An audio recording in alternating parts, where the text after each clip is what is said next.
Okay, let's jump right into this explainer. Today we're unpacking a truly fascinating classical Islamic manuscript, Maulana Maududi's famous commentary on Surah Al-Hijr. And look, whether you've studied this material for years or this is your first time hearing about it, the historical, cosmic, and honestly psychological patterns mapped out here are just striking. They are surprisingly relevant to exactly what we're dealing with today. Right off the bat, Maududi anchors us in a very specific historical reality. The chapter was actually revealed during a time when the Prophet Muhammad was facing this intense, continuous, systemic mocking from his own society. So Maududi isn't presenting this as some dry theological textbook. No, he frames it as a direct, deeply comforting lifeline given during a period of extreme human stress. To make sense of all this, we're going to follow a clear roadmap today.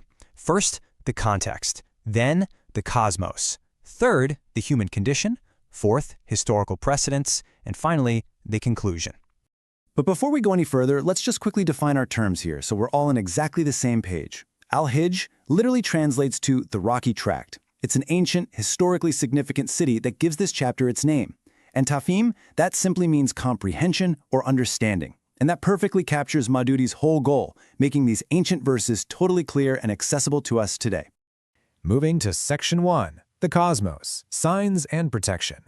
So this part brilliantly illustrates Maududi's analytical style. When he looks at verses about celestial bodies and fortified spheres, he actually connects that ancient wording directly to modern phenomena, things like cosmic rays and meteorites.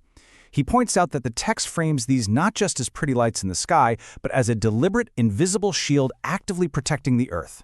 Which leads him to ask, is this masterful engineering just a coincidence, or the work of a supreme creator? He argues that the absolute mathematical perfection of the cosmos, from the exact planetary orbits to these invisible atmospheric shields, points definitively to deliberate engineering.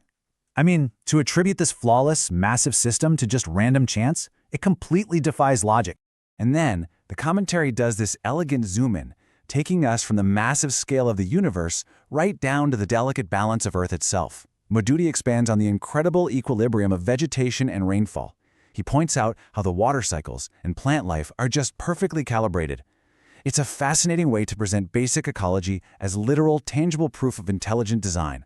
Which brings us to Section 2, the Human Condition, Creation and Rebellion. Now, let's shift our focus inward. Maududi draws a really sharp distinction based on the origins of two entirely different conscious beings. On one side, you have humanity's humble, earthy origins, literally created from sounding clay or black mud. Contrast that with the fiery, volatile nature of the Jinn, who were created from smokeless fire. This foundational difference in elements perfectly sets the stage for a massive cosmic clash. And here we arrive at a truly pivotal moment, the precise instant that divine command is put to the test. The Creator commands all beings to prostrate before the newly created human. This is a massive conflict, captured in just a handful of lines. It's the absolute ultimate showdown of obedience versus ego. Notice the stark duality here. The angels display pure, absolute submission, right? And that perfectly contrasts with the reaction of Iblis, or Satan. Maududi really digs into the psychology, revealing Iblis's fatal flaw. It wasn't that he didn't believe in God, it was his deep-seated arrogance. He had this completely toxic superiority complex driven by his fiery origins. So as a result of this blinding arrogance, Iblis is cursed and banished. But, and here's where it gets really interesting, he requests, and is actually granted, a cosmic reprieve. Maududi provides incredible insight into the psychology of the vow Iblis makes next. He literally promises to use humanity's own worldly desires against them. He vows to make the wrong path look incredibly, irresistibly attractive. Let's look at how that plays out in Section 3, Historical Precedents, Warnings from the Past. Maududi actually extracts a very specific, repeating formula from these historical accounts to show the cyclical rise and fall of societies. It's a precise four-step process. Step 1, a messenger is sent to a corrupt society. Step 2, the message is violently mocked. Step 3, a small group of the righteous are saved. And finally, Step 4, the arrogant society is absolutely destroyed. And we see that stark duality play out again in the original text when Maududi places the stories of Abraham and Lot side by side.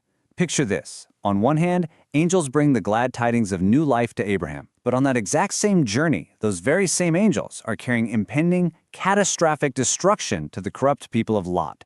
It's just an incredible, striking contrast between ultimate mercy and ultimate justice. The commentary really emphasizes the catastrophic finality of these ruins.